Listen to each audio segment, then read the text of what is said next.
6월 10일 KMA 뉴스브리핑입니다. 국내 의료진이 중증 코로나19 환자를 조기에 선별할 수 있는 위험 요인 4가지를 밝혀냈습니다.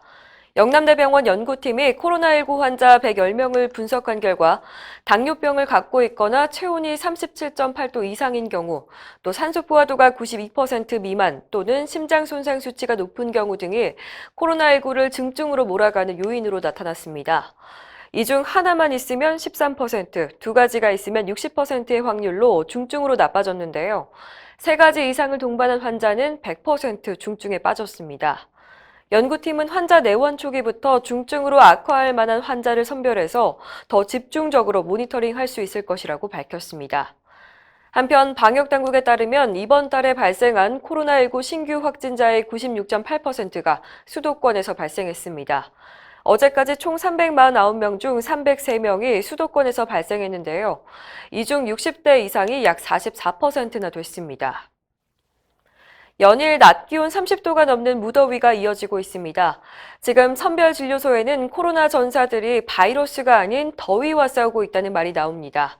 선별진료소에선 코로나 의심 환자가 오면 의료진은 곧바로 레벨 D 방호복을 입는데요. 3평 남짓한 곳에 음압시설만 있고 에어컨은 없습니다. 뙤약볕 설치된 선별진료소에서 오래 있으면 열사병이나 탈진으로, 심하면 의식을 잃을 수 있는 상황인데요. 실제 오늘 인천에선 선별진료소 직원 3명이 쓰러져서 병원으로 실려갔습니다. 이들은 보호복을 입은 채 4시간 넘게 감염 검사를 하고 있었습니다. 앞으로 폭염 속에서 검사를 해야 하는 의료진들의 안전관리가 시급한 상황입니다.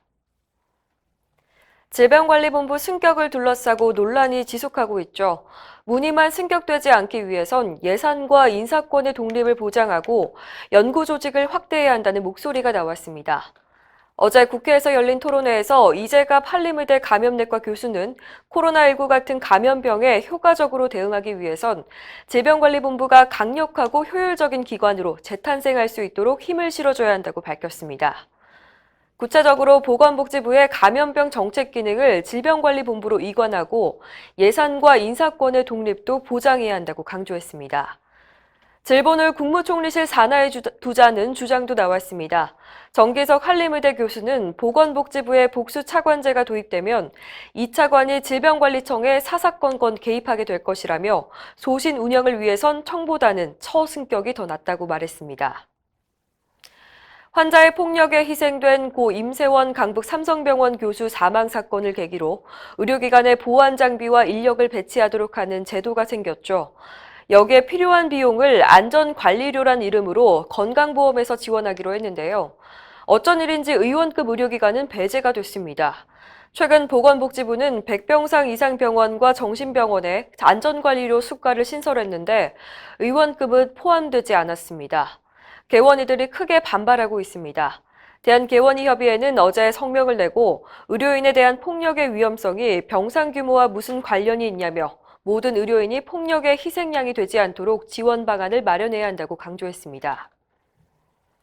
정부가 한방첩약급여와 시범사업을 본격화해서 의료계와 갈등이 예상됩니다.